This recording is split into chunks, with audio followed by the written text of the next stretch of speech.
Show me the money! Show me the money!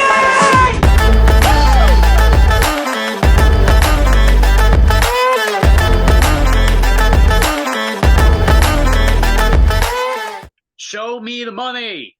Welcome back to the Show Me the Money podcast. We are now on episode 3. This is week 3. I think we've had 2 pretty solid weeks. I don't think that there's anybody who would disagree with us.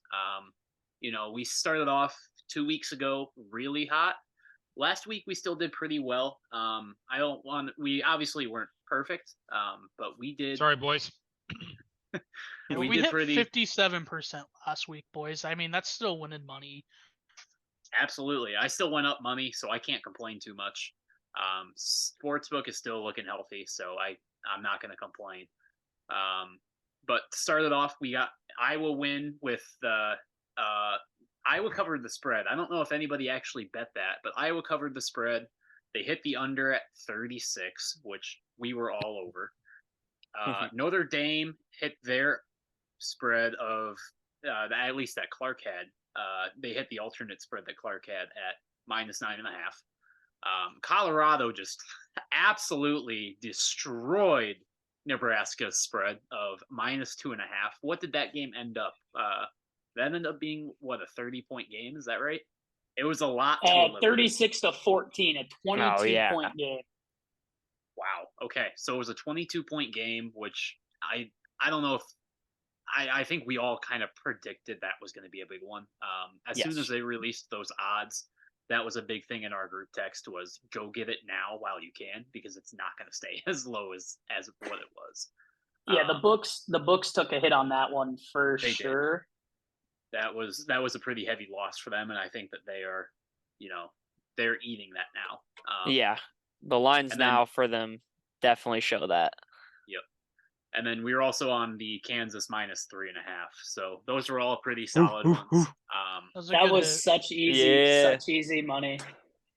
That Thursday night game was a lot better than I think everybody was expecting. But it worked out perfect for us. So to recap the losses, the lock of the day, both by Tyler, Utah -7.5, and Cole, Texas A&M -2.5. God, whatever.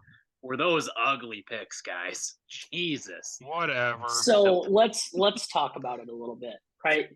Not only did Utah win, right? Still won. It's that damn hook. 7.5. We've learned our lesson early. Week 2 is a good time to learn the lesson. 7.5 is not a football number at all. So that's on me. I mean, Cole also, but that's on me. On top of that, another team that cost me some money this weekend was Bama losing at home. Horns down. That was just a tough one to suffer through. I told y'all to ride with Texas and Quinn Ewers. I told you. I was the only one that took Texas there. Can't like them. So Cole and I actually watched that game together, and both had significant amount of cash riding on that. Just a little bit. That game for me ended up costing me $500 in a teaser we threw together at the sports book up there in North Carolina. So that one hurts a little extra, more than the Utah loss does. But, we've learned our lesson, in this week you're going to see in my picks, we bought that point or the half a point to get us to a better football number, because 7.5, I'm done betting them already. I'm buying the point. I'll lay the extra money. You learned it early. Yeah, I have no excuses. I don't even know what the fuck was going on, man. That was a shitty game. Yeah, I think those were the Utah was just a bad beat, like Ty said. 7.5 it's a tough number. The Texas A&M game, Cole, that was you just whiffed on it. I mean that's lack of knowledge. We're gonna be better from here on out. Good. One of the other ones that hurts everybody's heart in this podcast, the Bears -1. Another one that cost me money. Yeah, let's. Pain. I called that game. I said the Packers were gonna win, just so you know. They looked so bad, man. Are we gonna get in on them? Are we gonna go in on them later, or? Oh, are we we better, gonna because I've save got some that? fucking things to say. We're gonna hit hard on them really soon. We'll get to them for the rest of the NFL talk when that comes around. But that was embarrassing, I think, is the most gentle word that you could use. Yeah. No, Yeah, And it I just was want to say, well said. embarrassing. Well said. I just want to say I'm a big Bears fan, but I told everybody here, everybody is on person, do not bet on the Bears. It's not worth it. One of the games that we didn't focus too much on, but we probably should have, was the Jets-Bills. No, you guys- guys all took that one. I was the only one that stayed off of it. You guys had a good hit there. Oh, maybe we did. That game was a mess. Josh Allen threw 4 interceptions. Could have called that. Aaron Rodgers out for the year. The Jets Super Bowl odds dropped from plus 1,600 to plus 5,000 on that one injury. So There's still good value there. there is still a lot That's of good actually value pretty there. good value. Yeah, I Like don't Zach think Wilson that- has now gotten to learn from Aaron, and they could go and find somebody, a serviceable guy, and this team's still solid. Yeah, I think that there's a lot of potential for this team to grow, especially with Zach Wilson. It's not like he is a throwaway backup. He has a lot of potential to do a lot of very good things. So as long as Aaron Rodgers is kind of still there by his side to teach him, I think that there is a lot of potential, especially in that plus 5,000 odds to win that Super Bowl. So here's the thing with that a little bit. Like everybody's saying, go buy somebody, go buy somebody. The Jets' plan the entire time was Aaron Rodgers going to come in, hopefully win us a ring, coach this kid up, and throw him in anyway. You know what I mean? Like they sold out for Aaron Rodgers, and he was supposed to just tutor Zach Wilson. So like, yeah, you're getting Zach Wilson a lot earlier than you wanted to, and you wanted him to sit back and watch and learn. But Aaron Rodgers is still going to be able to coach him up a little bit, and that defense I think is going to carry them to a lot of wins. And Wilson just has to be serviceable. You know what I mean? Like he knows the playbook, he knows the facility, the staff, whatever. So I think they're just going to ride with him. And I think Salah's came out and said that too, that like it's his team. Yeah, Tyler and Ethan both touched on it. I mean, Aaron's still in the building. I mean, being Bears fans, we saw what Jordan did last week. You have to think that in 3 years under Aaron imprinted a lot upon him. So maybe he can do the same as just being a good mentor to Zach this season, and we'll see strides come along with Zach. And we never want to wish any ill will on anyone's career, so hopefully Zach figures this out and he goes on to have a great career, and everything works out for the Jets. Maybe. You know what? If there's a guy at quarterback who fucking loves MILFs, I'm in. I'm in on him. I hear If you. the guy loves MILFs, he's in good faith. And that's, Aaron Rodgers said it best. The night is darkest before dawn, and he shall rise again. I'm in on the Jets, man. They look damn good. All right, so we're going to move to the college slate for the weekend. First game that we're going to go right to our Iowa game. Like I said, we're all Iowa guys, so that's definitely the team who we root for. They have a really boring game this week against Western Michigan. The spread is 28.5. The only reason that is interesting is because Iowa has not scored 28.5 points all year. So the fact that the sports books think that they can score 28.5 more points than Western Michigan is interesting. It's really going to depend on, is the defense going to shut out Western Michigan or not? Because right now, I think they could. I don't think Iowa's scoring. Oh man, it's hard. 28.5 points is right at that half-point line, Ty, that we just had that issue. The hook. The hook. That 28 is that's that area that makes it difficult. I don't know about you guys. I'm not going to bet anything on that game. It just doesn't seem worth it to me. Even the over-under is 42.5. that might be the only thing worth betting on in that game. I think I'm different than all you guys on this game, just from kind of the discourse we've had in our group chat. I think I was gonna cover. I did as as awful and boring as this was. I deep dived this Western Michigan squad. And we kind of threw some flack at Iowa week 1. They had their cupcake, quote unquote, against Utah State. Utah State's still an FBS school. This is Iowa's true number 1 cupcake. It is their FCS opponent for the year. And we mentioned the defense already. I don't see any chance that this Western Michigan team puts up more than maybe a fluke field goal. Their quarterback week 1 against, it might have been a D2 school, honestly, threw for 170, 1 touchdown and a pick. They gave up 230 yards and a touchdown to this school that I couldn't find any information on. Last week they play against Syracuse. The only touchdown that they scored came on the second play of the game in a busted run play. They played 3 quarterbacks. The 3 of them combined for 221 and 1 interception, no touchdowns. They gave up 286 and a touchdown to the Syracuse quarterback. And all the film I watched, these are some of the notes I got off of them. Their front 7 is very soft in goal-to-go scenarios. Their DBs routinely lose their guys in coverage. They're awful at tackling in space. And they bite really hard on pump fakes. The few, if you want to call them bright spots that I saw, was their D-line looks, I put serviceable. Like, they can get a little penetration, but it's nothing impressive. And if on a short pass, screens, or runs, when that ball's in front of that defense, they rally fast and they rally really hard. But we have McNamara, and McNamara is going to be able to put it over their heads. And I think Brian's going to want to run this score up, get his cushion points on his contract number for the year.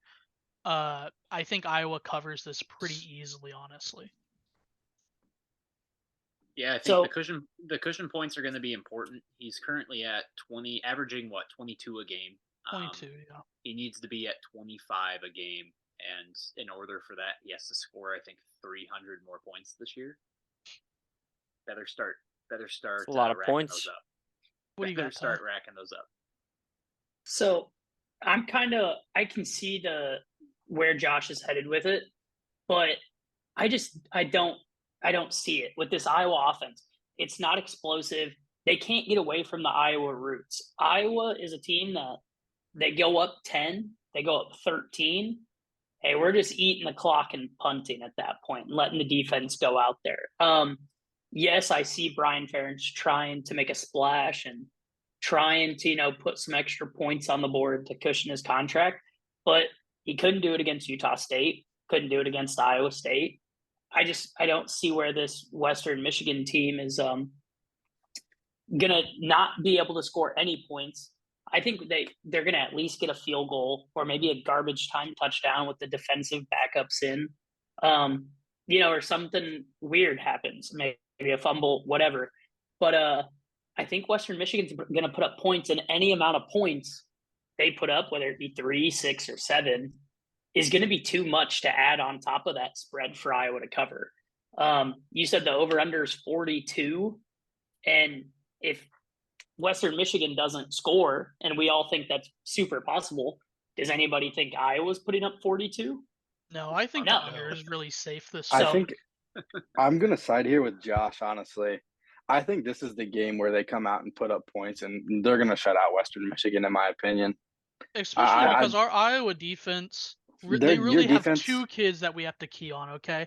In all the film I saw, they have a receiver named Kenneth Womack. He's got 8 catches for 121 yards already through the first 2 games. He's shifty. He's quick off the line. But I think if we shadow him with DeJean, we'll be just fine. And then they have Jalen Buckley out of the backfield. He's got 38 touches, 281 yards, and 2 touchdowns so far this season. He's shifty. He's a shifty back. But I think between our defensive line and our linebackers, we're going to be able to keep keep him in check. And then the kid has to beat us with his arm. And like I said, he threw for 170 week 1. And in week 2, I only have the total number, but it was again right in that 170 number. They pulled him after the third quarter. I just don't see it. I think it's Iowa on the points this week, and maybe that's me being a homer and being hopeful, but I'm gonna have to agree with you, Josh. I kind of want to Yeah. ride this. I want to ride that and see what happens because I think if it's gonna happen, it's gonna happen this game. Yeah, I'm gonna agree with you, Josh. I think we're gonna see a more complete Iowa looking team this week.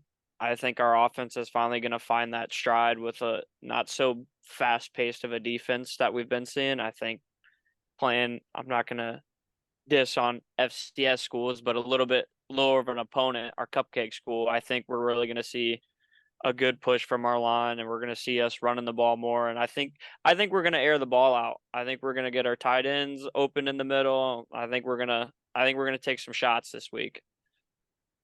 we're also Well, back in the top 25 this week. We got disrespected after week 1 getting bumped out. Iowa kind of punched back at the committee's face by getting a win against Iowa State. So we're back right at that 25 number again. I would like to say that our boys took it personally, that they got booted out even after a win, and hopefully they use that to fuel a few extra points just to get that cover. If you don't like the 28.5, you don't like that hook, I don't blame you if you want to buy it to 27.5, but I do, I can't say it enough. I do think it's Iowa this week. So, little caveat with this. Sounds like I might be against you guys because I'm the biggest. It's Iowa. Show me you can. But not only is Iowa one of the best under teams in the nation at this 42 number, Western Michigan has also only hit the game over in one of their last 11 games. This team can't score. Iowa can't score. And I hear what you guys are saying. Air it out on them. Bust them. We got to get Brian's contract up. Let's hold on a second. Anybody take a peek ahead to next week? Where we're headed? We're headed into Penn State. There's going to take no chance leaving McNamara and the boys out there if we've got a 13-point lead in the third quarter. Pull the motherfuckers out of the game. Focus on next week. Rest up for next week. There's a good chance that the boys have kind of overlooked this game, and it could sneak up on them, and we see a closer game than we're intending. The last year when we played an FCS school, what happens? We don't put up any points, but we hold them to 7? So I mean, I don't know. I don't see it with this Iowa team. We're an under team. We don't hang points. I think the boys are looking ahead to next week, and I think if they get a sizable cushion, they're just going to let the clock run out, get out of here with an easy W, and move on to next week. So I don't see it. I'll be against everybody. Iowa's 7-3 last 10 ATS. And the 3 losses were against Big Ten schools: Illinois, Nebraska, and Purdue. Where was the other one at? Yeah, Purdue. Yeah. Awesome. Well, that is going to be an interesting game to watch, at least as a Hawkeye fan. If you're not a Hawkeye I do like fan, the under, though. I think we can all agree on the under on the game. I Mhm. agree. If you're not a Hawkeye fan, that game might be a little bit boring. This next game's probably going to be the same way, but there is a reason that we have to talk about it. Washington at Michigan State is plus 17. Michigan State is plus 17, that is, against number 8 Washington. Who else maybe saw the Michigan State news? So Michigan State, right? If you are betting on Michigan State this week, I have a bone to pick with you as a human. We might kick around a little bit of a joke here and there, but the allegations, if you don't know, I don't want to spread misinformation. Don't sue us. Allegedly. Allegedly, their coach was playing Bop It, 5-fingered Bop It, on the phone with some girl who worked for the university. He's under some charges pending. You know what? Strictly because of that, I think the vibes are off. Coach suspended. Coach is a fucking weirdo. Playing a little 5-on-1 hockey. And strictly because of that, give me Washington going in there. And I think the sportsbook lines have reflected it. It was 16.5. Now we got it at 17. I think everybody's looking at Michigan State going, what's going on in this system over here? So, You yeah, don't think give me they'll Michael have a Penix. rally like their in-state neighbors, how they rallied behind Harbaugh? Different situation, but you don't think they're gonna rally behind their coach? Yeah, no, I don't think Harbaugh was on the phone with Domino's playing Bop It, fucking stroking his own sausage. The dude's a weirdo. Get him out of the fucking program. Get him out of NCAA. Yeah. We can't have this. It's a bad look. I will look down upon any of you here if you bet Michigan State. So I think Michael Penix is going to try to make a statement for his Heisman game. I think he's going to say, I don't like pedophiles and weirdos, and allegedly. And I think Michael Penix comes out here and goes up there and just serves it up on Michigan State. So give me Washington minus 17. That is a lot of points, but Michigan State has no offense. So give me Washington. They really don't. I'm with Tyler. They did play last year. Did you guys look at that? They played last year, and it was 39-28 Washington, and they hit the over last year. Yes, they did. Yeah, it was last year. So I don't want to pick Michigan State, but I like the over. So I didn't watch a lot of Sparty football last year, but I there's another team I kind of deep dived this week. This is the most unimpressive and uninspired Michigan State team I've seen in a very long time. They're not special. They've played 2 cupcakes. And in those 2 games, they did nothing impressive. They don't have difference makers on either side of the ball. They have no one special. Yeah, I mean, like I already said it, they seem uninspired. They seem like they don't want to be playing football. They're going to be the laughingstock of the Big Ten East this year, honestly. And Tyler already kind of touched on it. Penix is special. He's going for that Heisman. He's the 5th rated QB prospect for this year's draft so far this year. People always say when it's a close game, you side with the quarterback, and when it's a blowout, take the quarterback that's leaps and bounds better than the other guy. Give me Washington at whatever number it is. Unless it gets to like 24, I'm probably going to take Washington. Yeah, and they're playing well right now. I mean, they're averaging over 450 yards a game, whereas Michigan State's only at 290, 300 a game. It's football. I think it's a Washington win all day. As dumb as this sounds, it's one of the more exciting games this week. One of the other games I have listed for us to talk about is LSU at Mississippi State plus 9.5. Does anybody actually have any interest in talking about this one, or not with a 10-foot pole? Fade LSU at all costs. Mississippi what game was that? State. The LSU game? Yeah, no one bet on LSU. They are terrible. After this week, depending on the game, depending on how this game goes, I might touch LSU. But until they kind of come out and show they can actually play football, no, thank you. So hear me out a little bit here, boys. So these guys played last year. LSU won by 3. The game went under. I think the over/under is the same as last year as well. I don't remember, but it's a point difference. Okay, sure. Up. So the Ole Miss defense, from the film I watched, they are a very opportunistic defense that's good in coverage. They have a good pass rush.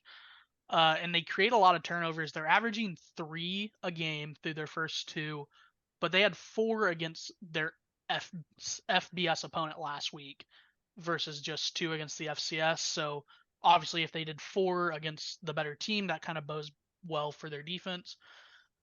The one thing that I will say about their defense is they struggle stopping a rushing quarterback, and they're going against a rushing quarterback this year. And they're kind of sloppy tackling. They're not the cleanest tacklers you'll ever see. Their offense, they have a 2-to-1 run-pass ratio.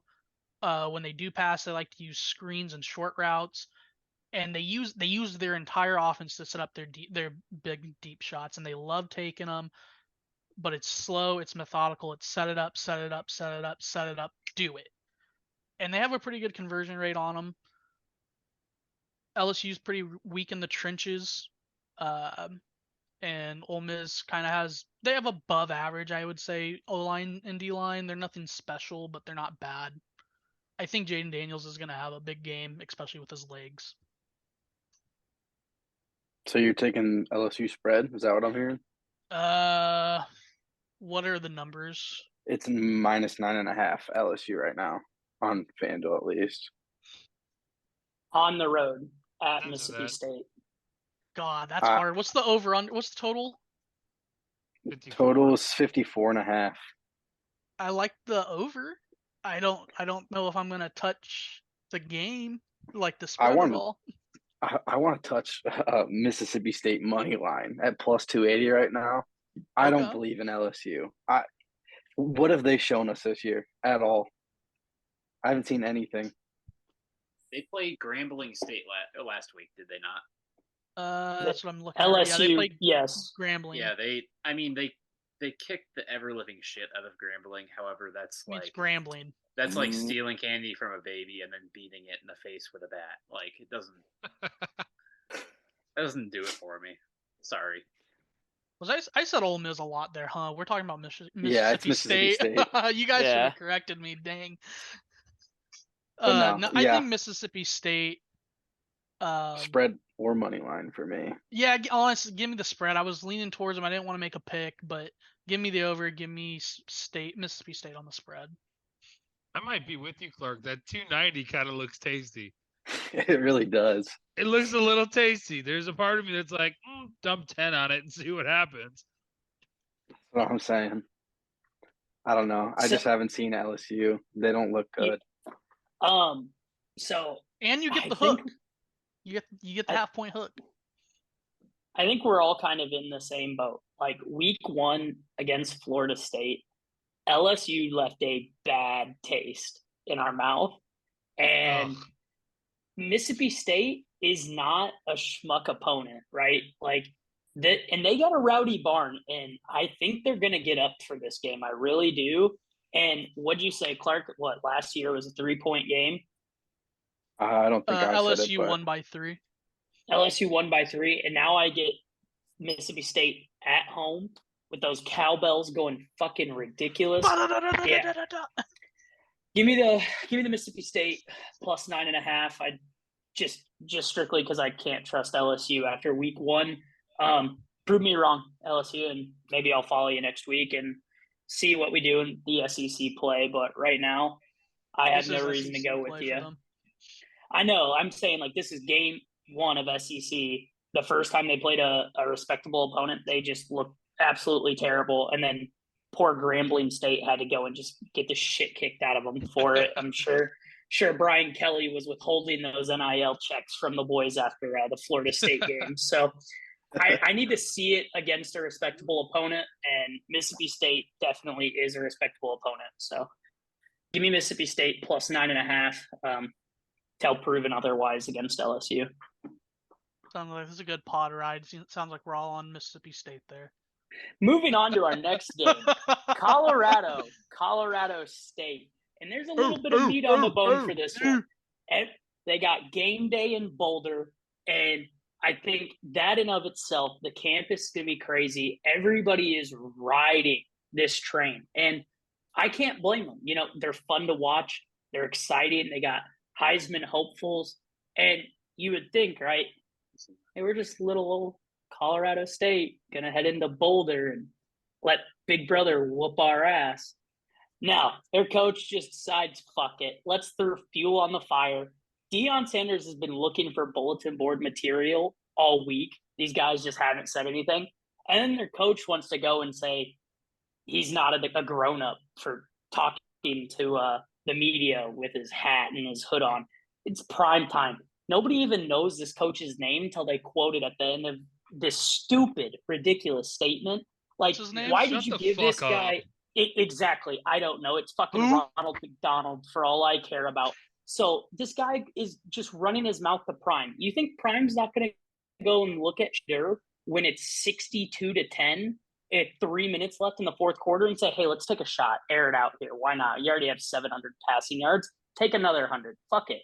Like, this guy should have just kept his mouth shut, went in there, got his ass beat, and went back down the road. But no, he just had to give Dion a reason to want to put it on him. Like, Dion might have, probably not, it's Dion, but he could have called the dogs off towards the end of the game, said, hey, boys, rest up. We got a big one coming up next week. Nah, fuck it. I think he's just going to let Travis Hunter and Shadur and Shiloh just tear it And up on Weaver. these Don't boys forget about now. Weaver, man. He's a difference maker in that receiving room.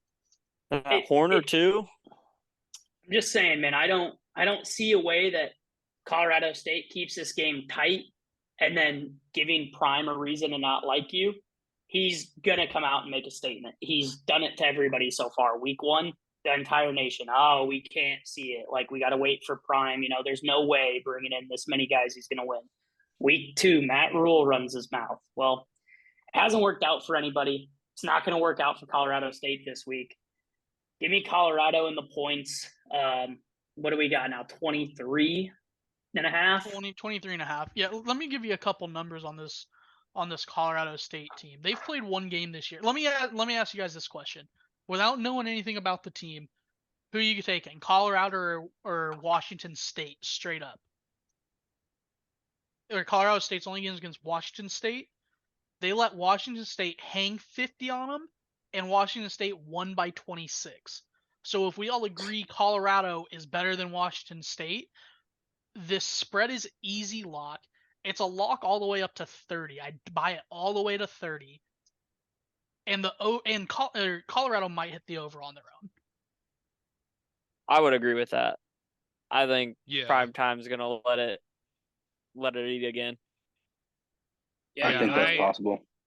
I'm right Yeah. there with you because, I mean, this game, if you take out all the Coach Prime, all the Heisman watches, this is still a big game as college football is because it's Colorado State. This is the first time game day has been in Colorado since, I think, 96. So, I mean, that in itself is like they are here to prove something. And I've said this from the beginning. This Colorado is a team to fuck with. They're goddamn good. I think they're one of the best in college football right now, except for like the normal powerhouses. Timestamp this right here. In the next 3 years, we're going to be talking about them as one of the top 3 powerhouses in college football. If Prime's still there, asterisk. Yeah, yeah. Fucking Does Coach anybody- Sanders, Bears head coach. Does anybody have the current national championship odds on Colorado? Give me 3 seconds and I can give them to you. They are not in the top. They are not above Washington. 12,000 plus 12,000, boys. I might have to sprinkle that this week. Good I'm gonna money. have to put $20 on that this week. That's good money. At plus Yeah. 12,000, I'll put a little futures there. hmm Until I'm shown that they can't do it, and obviously, I mean, yeah, they haven't played a amazing school yet. USC. I When guess they play they USC. did play TCU, didn't they? I forgot about the TCU game already. Hey, Yeah, the but TCU it was a team they were different last year. TCU team, yeah. It's So going to be here- that USC game that decides it all. And I don't even think that, Parker. I think Oregon's going to be a good test for him next week. But yeah, definitely USC. And we're going to get to see a Heisman potential matchup in that game. Little question for you guys. How many games can Shitter lose and still win the Heisman if it was up to Two. you guys? We've seen Heisman seasons One. in the past with 2 losses. Baker won his with 2. Somebody else recently. Manziel won with his 2. I think the number is 2, but they have to be good losses, and you have to look good. In the loss can't be because of you. They would have to lose a shootout because the defense flubbed up, and they'd have to put up. It would have to be a 55-60 kind of game for it to not hurt him too bad. Because I was thinking, like it's worth the ticket if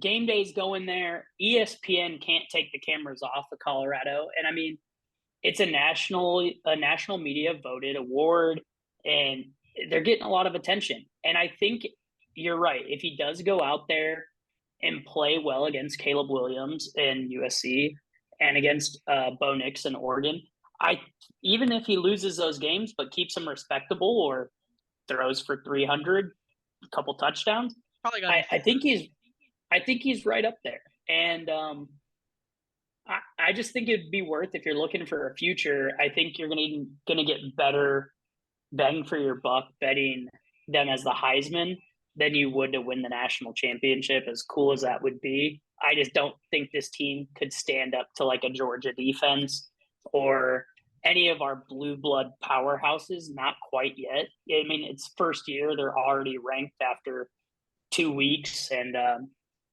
so I think if you're going to put a future on them, Shadur or Travis Hunter even, Heisman tickets wouldn't be bad to hold at the end of the year. So Shadur's maybe just plus a little 3,000. look there. Shadur's plus 3,000 That- right now. Hunter's plus 5,000 right now. Tyler, you mentioned the next two quarterbacks they're playing against. Shadur's below both of them. Bo Nix is plus 2,200 right now, and Caleb is obviously the returning Heisman. He's the favorite at plus 380 right now. Interesting enough, second place right now, and I didn't look prior to last week's game, but right now it's Quinn Ewers at plus 750. And you have to think that the win against Alabama is pushing him up there a little bit. I think Quinn Ewers would have to get him into the playoffs and I think they'd have really to go crazy. Well, the good news is we do have one more college game to kind of focus on. I believe Ty was the one who really wanted to hit on this one. This is Tennessee at Florida. The spread's only 6.5. I'm gonna guess, Ty, that you're gonna side with Tennessee on this one. Yeah, so call me a mark, call me whatever you want. I'm going with the money and I'm going with Tennessee in the swamp. Like, there's just something about this game. Week 3 is pretty lackluster, as you know, the strength of the games go and what you're really going to want to tune into. But I definitely think this is one of those games that is going to be worth sitting down and watching. Joe Milton really needs to show something here against like a respectable opponent, and it's in the swamp. So I don't know. I mean, I'm not like super thrilled about this game. I don't think it's going to necessarily be game of the week or anything, but I thought it was worth taking a look at. And personally, yes, I will be with Tennessee here. Do you guys have anything to mention on it? Anybody believe in the Gators in the swamp after seeing what happened to them against Utah week 1? I mean, they looked abysmal, man. And I think Tennessee is just going to come in here and have their way with them. But I'm open to hearing any arguments. Yeah, no, I'm with you, Ty. I mean, who did Florida even play last week? What's this team's name? Florida played McNissy State. McNissy State. McBussy. 29-7. And they put it down on them, as you would expect an SEC school to do against McNissy State. Please let me know if I'm pronouncing that correctly. And they looked like absolute trash against Utah week 1. I'm with you on that one, Tyler. You got me on Tennessee minus 6.5 now. Not going to hear a disagreement from me either. I like Tennessee. Good old Rocky Top. I like Joe Milton. He's got a lot to show, and I think this is where he steps it up and puts it on a respectable opponent, as you said. We got the over-under at 58.5 too. What do we think about that? Last year, it was a shootout. It was 33-38, Tennessee winning. The only thing I'd say about that is I wouldn't look too deep into it. Tennessee, they both lost their starting quarterbacks. Tennessee lost Hyatt, and that the other guy that emerged after Hyatt got hurt. I wouldn't look too deep into last year's game. I think you have to go based off their early track record this year, and we've seen against a decent team, Florida can't score points. I think my big thing of why I'm straying away from Florida so much is Graham Mertz at quarterback. He didn't look good against Utah, and he's a Wisconsin guy that transferred down to the SEC. I don't see the quarterback play coming out for him. So he's got 526 yards in 2 games with 2 touchdowns and a pick. this year, I mean, against McNissy State, I'm sure is where a majority of those yards came from after that Utah game. So I don't see it holding up against a powerhouse defense or any SEC defense for that matter. You know what I mean? Like, sure, you can go beat up on McNissy State, but once you're facing a formidable opponent on the other side of the ball, like Florida just hasn't shown it yet this year, and I don't think they're going to start now. I think Tennessee is going to come in and handle business. 6.5, I think the books are showing them respect on the line, saying the Swamp's a hard place to come down and play in. So it might be murky for a little while, but I feel pretty good about Tennessee coming in there and getting a solid win. Yeah, last week against McNissy, he went for 193 and 1. And looks like they pulled him a little early, probably at the end of the third is when they pulled him. They made their money on the ground last week. Well, you guys know where the best place to find all of these picks that we just made? It's going to be Tavern Sports. It's going to be from Tavern Sports. This episode of Show You the Money is brought to you by Tavern Sports, your place to get fun sports content, sportsbook lines, and parlays, and of course, food reviews for Big E's Ballpark Bites.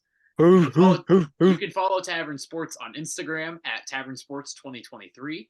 You can follow them on TikTok, tavern.sports, and on Twitter, Tavern Sports 23. We're going to go right into our NFL talk, and of course, we're going to go right to God. Can we not? Our favorite team, our Chicago Bears. Shut the fuck up. Let me say something Baker. right now. Let me say something goddamn right now. I want to fire everybody. I want to do it. Can we You fire know the it's owners? bad when the That's the McCaskies. issue. No, because the this is culture. the first time. This is the first time I've ever seen the McCaskies have a closed door meeting with their fucking GM and their head coach. And it was publicly announced, and that says something. So don't fire the McCaskies. Let the bitch die out. Jesus. I've seen they've owned the team for like fucking 100 years. It's time to fucking move on. You earned your $4 billion. Suck a dick. Whatever. And Claypool needs to be sat. So I'll say this on Claypool. Okay, I'm gonna play a little devil's advocate. No, there is none. No. Let me. If that was the game plan, exactly what unfolded in that game was the game plan, Claypool either A, should not have been active, or probably less him and more Tyler Scott should not have been active, and Equanimeous St. Brown should have been active because he's the best blocking wide receiver on that team. So if the game plan was screen, and Equanimeous wasn't active last week, so that's roster mismanagement if that's what really happened. But that doesn't excuse his loafing. I'll say that he loafed on almost every single play that I saw. Dude, if you look back and go to the film, he is the only one that looks on that field like he does not want to be there. Granted, I'm not going to say anything about the play calling, but that was fucking dog shit too. Green Bay went in after that second quarter, and they were like, listen, we're going to change our game plan, and we didn't move at all. Not one bit. How do you throw the ball to DJ Moore twice for fucking 22 yards? Yep, I was going to get in on that. Not target him again. How do you spend the first overall pick? And let's be honest, that's basically what they did. They spent the first overall pick on DJ Moore, something that should have been good, and you throw him the ball twice. I was thinking about this on my way home from work today. DJ Moore, let's equate him a Devontae Adams. He's not Devontae Adams. I know that. A Devontae Adams bad game, he's still getting minimum 10 targets. And that's what DJ Moore needs to be on the Bears. DJ Moore should be a minimum 10 target guy. Claypool and Mooney should both be minimum 8s. Kmet should be right there at that 6 to 8 number. And then you have your RB screens and your random Dante Pettis, Tyler Scott, Velus Jones passes in there. They've said all offseason that they want to see Justin throw more. Us as fans, we want to see Justin throw more. the fact that we didn't throw the ball at least 40 times that game is so aggravating to me. It's Like, atrocious. the kid has an arm. We saw it at State. Yes, we don't have Ohio State's offensive line. I know that. And our offensive line looked very bad. The interior three couldn't stop a fucking leak. And Braxton Jones probably had his worst game as a pro. You got to remember, he's a second-year guy, 5th-round pick last year, started every game for us. So he is a bright spot. He just had a bad game. Everyone has those games. Darnell Wright looked okay. He Question looked mark? pretty good. I mean, he got beat a few times, but welcome to the NFL, kid. You'll figure it out, I hope. I personally think it was a blessing that I was in the middle of a 5-hour car ride and I didn't have to watch a single snap of this game. Yeah. Because it was abysmal. You go back and watch the highlights. Bears didn't have any. Packers had plenty. We haven't won a game in 10 straight.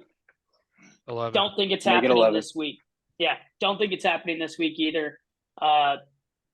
Tampa Bay beat a much better team in Minnesota than the Bears are. So till they prove to me that they can win, why would I spend my hard-earned money on them? So give me Tampa Bay, give me them -2.5 money line, however you want it.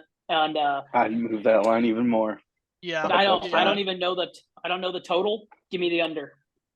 It's Bears aren't going to total contribute is to it. total It's gonna be right bad now football. is 40.5 for an NFL football game. Give me the under. Like we Give me- got a NFL Iowa football team over here. Oh, 100%, Yep. yeah. Basically, Yeah, let's run the basically. ball on 3rd down. I won't touch over under, but I'll take Tampa Bay minus the 2.5.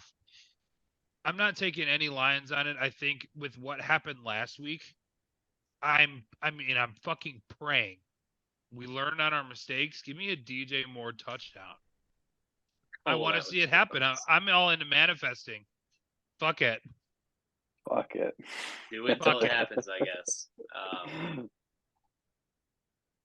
been I like mean, 350 days since a win. Goddamn. It's been 325 days since the Chicago Bears won a football game that mattered.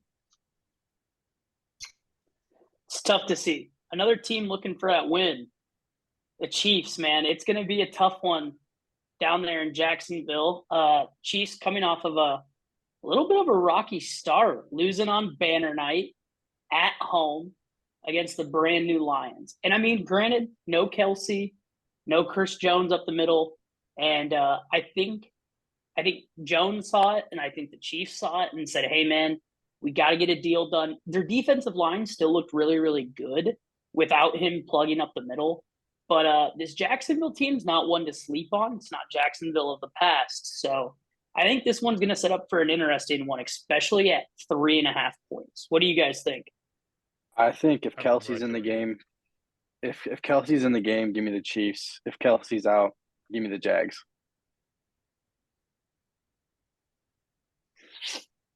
I'm jagging off. You're jagging off? All right. I I'm like it. jagging off. I like this Jags team. I don't like the way the Chiefs looked last week. I think Travis Kelsey, I don't think he's set to play. He's had two Correct. light. It's- He has 2 LPs this week, which is light practices. It's going to be I game time think- decision. Yeah, he'll be Yeah. game time. I like the think they'll Jags. sit him again. I kind of like the Jags, but I like the Chiefs just because if you're playing fantasy and you got that nice Travis Kelsey as your tight end, you would hope to see him play. But they looked rough yesterday or last week all the way around, and I don't think one player is going to change it. Maybe it is. Who knows? But Well, let me ask you guys this question: are you guys this far out on the Chiefs if they won last week? Because if you really want to get into the minutia, the Chiefs lost because Kadarius Toney set a ball like he's playing volleyball that ended up as a pick six, and then dropped the 3rd down conversion when he was wide open. He's not So- getting any playing time. I understand that, No, but I'm God, saying no. I'm saying if your opinion would change if the Chiefs won last week, I think that's where you need to be this week because they lost on 2 god awful plays by Kadarius Toney. I They think didn't this lose game's as a a team. toss up. It's a toss up either way. If they won last week, I still think this game's pretty darn close. Didn't they play in the playoffs last year or something like that? Or was that 2 years ago? No, I think it was last year. Yeah, because Yeah. Kelsey that got last year? hurt. They Or played not last Kelsey, year. Mahomes got hurt. They played last year. I don't think it was the playoffs though. It might have been. It was the playoffs. Oh no, yeah, it was. Yeah, it was wild 'cause card round Mahomes tweaked his ankle. Yeah, Yeah, I think that was a damn good game, or wasn't it? divisional round. From what yeah, I remember. it was the Yeah. final was 27-20. Kansas City, obviously. Yeah. So I think it was going to be a good game regardless whether Kelsey's in, Kelsey's out. And it being in Jacksonville, Clark and I have been to a Jacksonville home game. It's loud. They let people bring in whatever the fuck they want. We were sitting actually with the season ticket holders somehow in a Week 18 game when the entire stadium was dressed as clowns, trying to get them to sell the team. And the place can get rowdy. We saw a guy bring in white bread in a gallon Ziploc baggie soaked in vodka. This man ate his vodka from white bread. And, that's all I got to know about the fan base is that if they're willing to get their vodka in through white bread, it's going to be a tough barn. And the Chiefs don't have really a great wide receiving core. Their best wide receiver is Travis Kelce. And he's one of the top receivers in the league. He's not even a tight end. I don't want to hear it. Pay the dude wide receiver money when he's back up because that's what he is for this team. It's super hard for me to bet against the Chiefs. And I'm not going to. I'm going to wait on this game and make a pick, see if Travis Kelce's in or out in game time. If he's in, this game could maybe get up to 4.5, 5.5 if he's for sure. And if he's out, I don't see it changing at all. If anything, give me the Chiefs minus 2.5. I'll buy that half a point or a point down to 3.5, or 3 to 2.5. Because I just can't bet against Mahomes and Andy Reid. So, but I think it's gonna be a good one. Let me ask you guys about the game total. It's 51.5, same total as last year in the playoffs. The Chiefs team as a whole, I think we can all agree, is not as good. You know, they lost Juju in the offseason. They really seem to not know what they're doing in the backfield. They don't know who their starter is. That's kind of the vibe I was getting. And this Jacksonville team got better. You know, they added Calvin Ridley. They went under in the playoffs at a total of 47. What do you guys think on the 51.5? I think it's going to be both teams are going to be under 30 points here. And I think I'm going to take the under on this game. What just happened there, Ty? Yeah, TJ I think it's going Hawkinson to scoring be. a touchdown. Oh, did he? That's fucking huge for fantasy. Yeah. Let's go. Who scored? TJ Hawkinson had to That's- celebrate a little bit. I have him for fantasy as well, so that's nice. No, but back to the game. I'm taking the under here. I don't think it's close. What was it again? 51.5? 51.5. Last year they went 47 with Juju, but without Calvin Ridley and with Travis Kelce.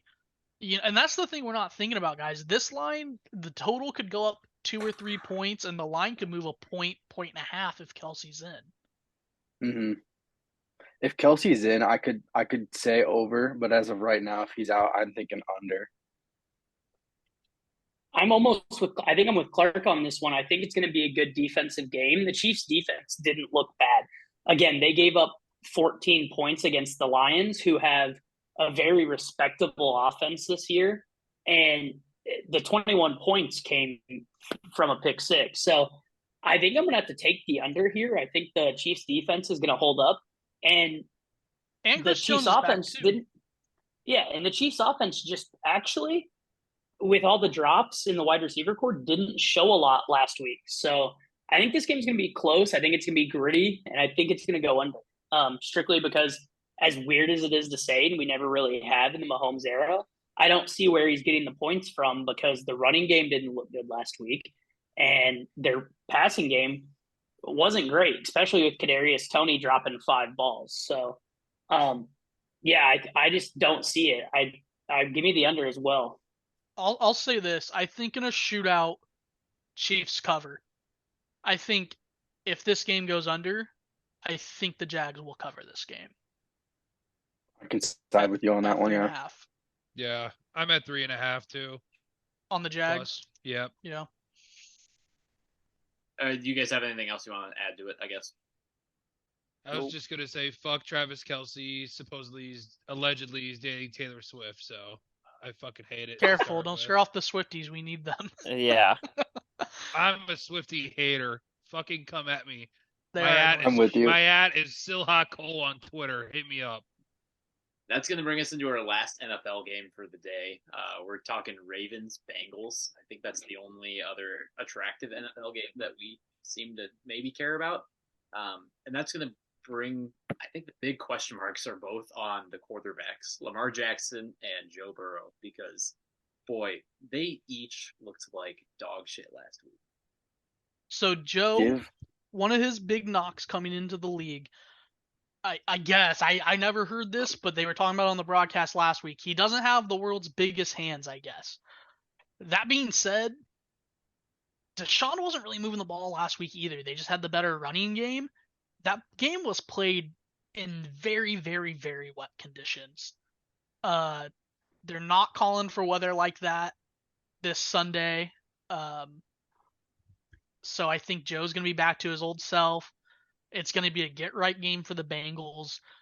I love the Bengals at -3 or -3.5 or whatever you can get them at.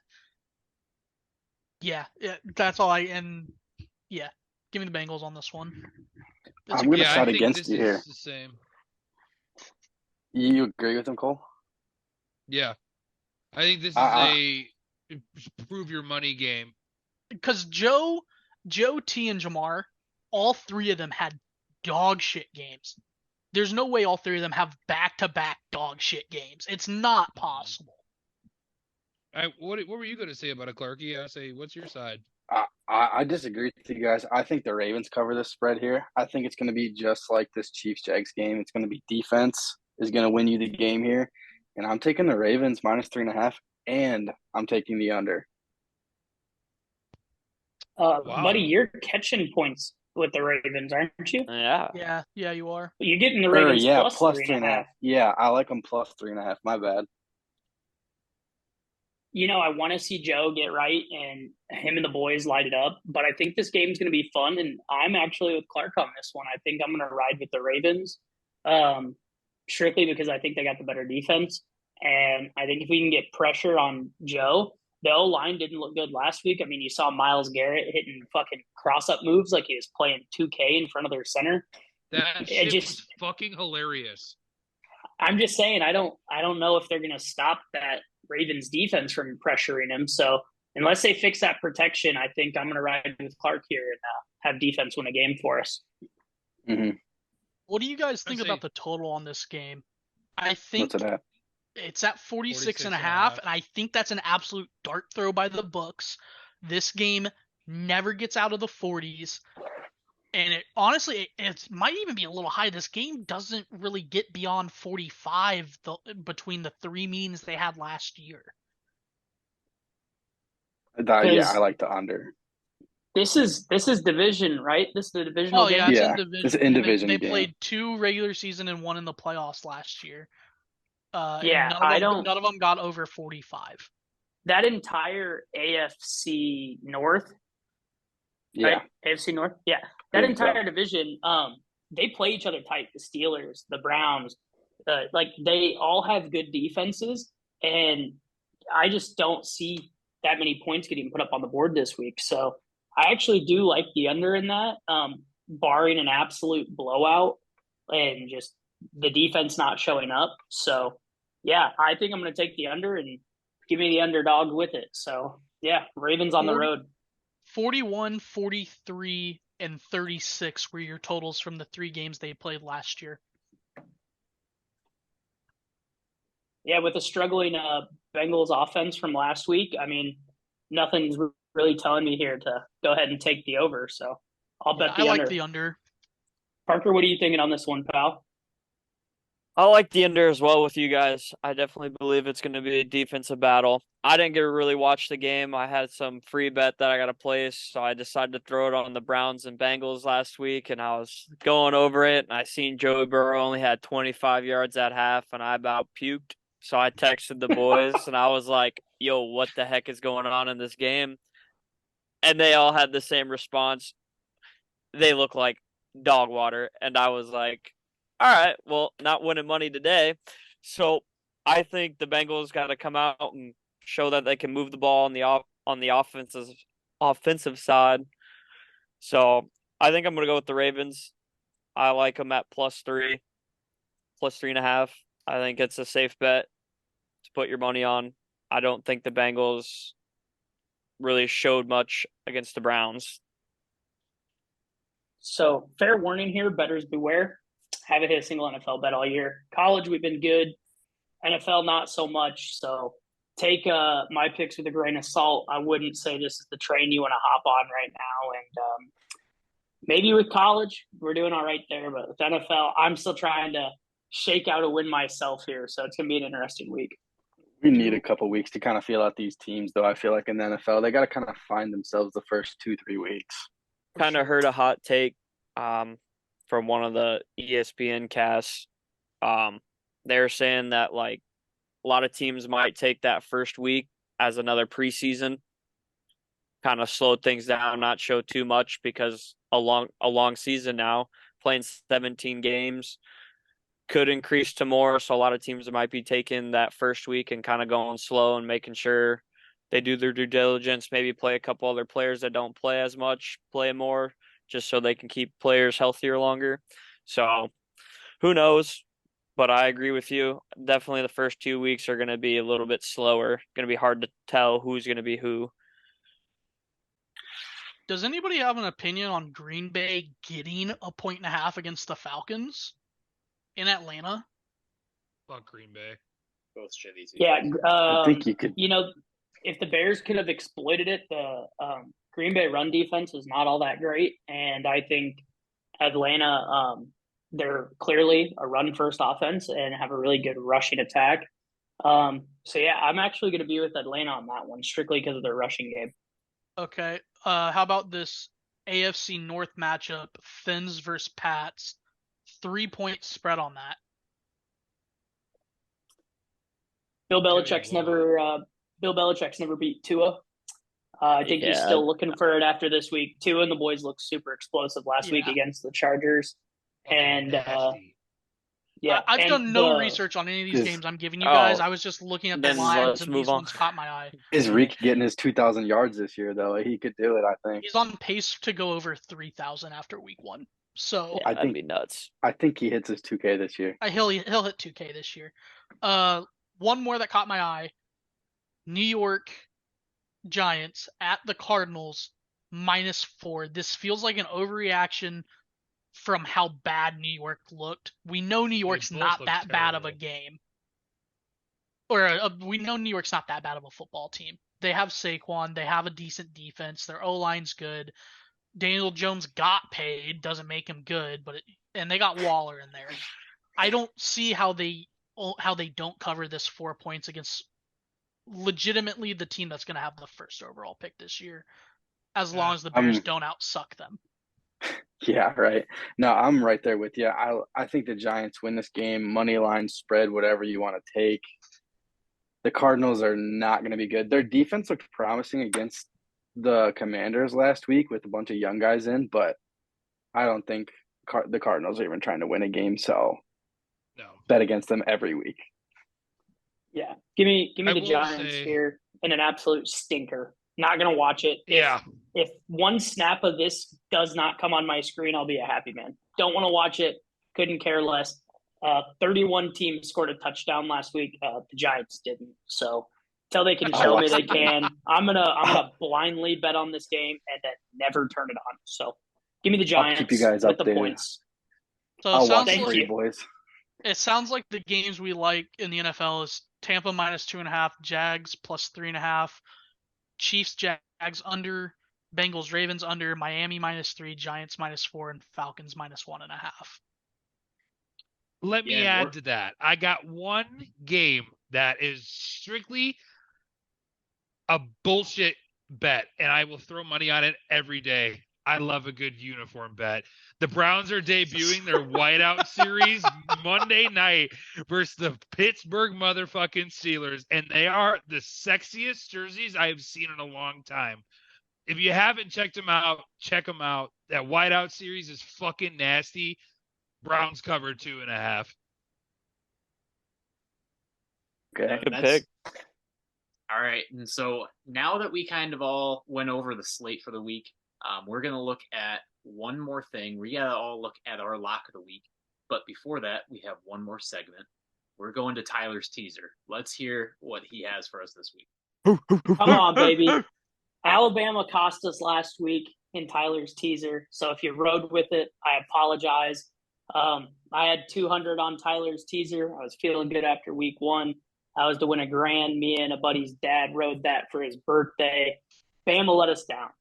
So this week, the lines aren't great anywhere. So we're going with more legs, more points for a plus 450. So here we go. We're taking Penn State down to -6. We're taking Wake against Old Dominion down to 5.5. UNC, we're crossing 0, which is not always the greatest thing to do, but I don't see them losing to Minnesota. Give me UNC +1. We get Colorado. Unfortunately, the line moved before we could get it placed, so we got them down to 15. I know, not a football number. Don't hate me, but I think we all can agree Shedeur and the boys are going to come out and blow out Colorado State, so we feel safe there. We took Western Michigan up because I don't care if you boys think Iowa's going to beat them by 28.5. They damn sure ain't beating them by 37. So give me Western Michigan in the points. And then a weird line that we didn't really talk about a lot this week, but Kansas State's heading down to Missouri and only catching 3.5. So I teased them up to +4. So give me Kansas State plus a field goal and a missed extra point. 4 covers a good number for us. 3 is very important. So you can get that right now that's an 8.5 point tease at plus 450. So that's Tyler's tease of the week, guys. Hopefully we get right back on track where we were after week 1.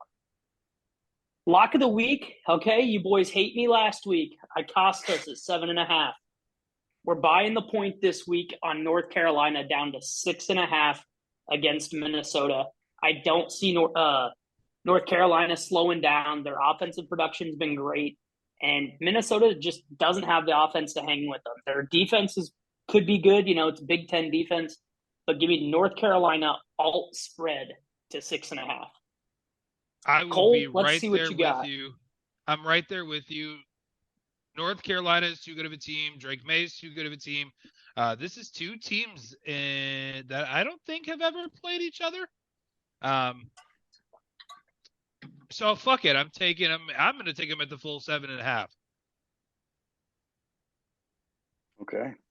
I'll go next. I'm going to take where they at. I think the line might have changed. No, it did not. Give me Notre Dame -34.5. Central Michigan. Oof. Sam Hartman's going to show us why he's winning the Heisman this year. That's a big line, my friend. -34.5. I'm taking the big lines. I've hit all of them this year. I've got 2 big lines under my belt, and I'm taking the third right here. All big right, lines like for it. big dicks. My lock of the week is going to be Fresno State -3 over Arizona State. Okay. -3, you said? Yes. Yeah. E, what do you got? You know, as I'm not a big NFL guy to begin with, and after last week, I can't bet on the Bears, so I gotta bet against them. We're going Tampa Bay -2.5. Wow. I like wouldn't bet it. this game at all. Respect. I'm a big Baker guy. I'm a big Baker guy. He's a Steve. So I'm gonna ride Baker. Well, that brings us to mine, and I'm glad Tyler brought this team up so I didn't have to give you guys a whole spiel. It's K-State -3.5. This Mizzou team is literally less than special. They're so bad. There's nothing impressive about them. They looked barely okay against FCS South Dakota. They blew them out, but they still looked really, really, really bad. And they struggled to pull out a win against Group of 5 Middle Tennessee State last week. It's K-State minus 3.5 all day. Just glad you're not giving us South Alabama again. We'll get back to Amen. him. Hey, wait till that Troy game. We'll be back to him. Don't worry. I thought about going back to him this week too. To be honest with you. Well, the unfortunate news for everybody is that Saturday everybody else's game gets played. You have to wait until Sunday to actually know whether or not mine will hit. So if everybody wins Saturday and mine's the only one left, you'll have to think about cashing out that big parlay. So we'll see what happens over the weekend. Team sweat, Before we head out for the week, the one game that we haven't talked about that I really, really like, Penn State against Illinois. Illinois hasn't looked good this week. I think there's money to be made there. Right now it's at 14.5. Lock me in at Penn State minus 13.5 on the road. Alt spread it because 14.5 is not a football number. I'll pay the extra money, but I really, really like that game. I think there's money to be made there, guys. So maybe just look out for that. You got to bet against those bad teams when they're there. Nebraska, Illinois, we're surrounded by them in the Big Ten here. So give me a Penn State minus 13.5. Yeah, you got 73% of the money with you, and my money is with you. That's going to do it for this podcast. We hope that you guys enjoyed this episode. We're going to have a lot more coming up. I just got word today that I'm finally getting these shirts. So we're going to have some shirts for sale real soon here. I know these guys are really excited to get theirs. So yes, sir. We're going to be Give me living a it up sticker here soon. Yep. There's going to be stickers with them too. So I'll make an official advertisement sooner or later, but you get a shirt for whatever order, I guess, that you have. You're going to get a free sticker with it. We're going to sell the stickers on top of those shirts as well. So if you want to buy a pack of them, we can do that. Again, there's going to be more info with that coming real soon. But in the meantime, in order to buy the shirt, you got to make the money. You got to place those bets, and you have to show me the money. All right? We will see you next week. Oh.